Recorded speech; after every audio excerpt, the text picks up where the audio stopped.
Неголемиот производител на струја ЕСМ преговара со домашните банкари за нов кредит од 30 милиони евра. Според информациите од компанијата, наскоро би требало да има финален договор, пошто ќе се знае под кои услови, со каква каматна стапка, Електрани ќе се задолжат.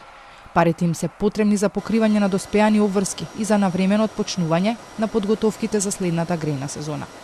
Потенцијалното задолжување би се реализирало во соработка со Министерството за финансии, со користење на инструментот државна гаранција за обезбедување на заемот и постигнување на минимална каматна стапка, а целокупно во согласност со Законот за јавен долг.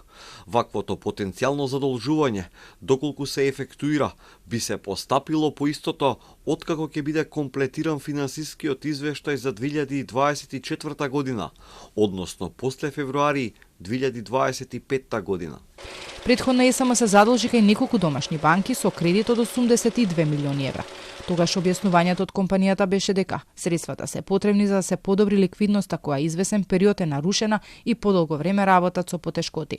Тоа може да се види од извештаите на Министерството за финансии во кој ЕСМ е често на листата на должници, а минатата година во 3 квартала беше во минус.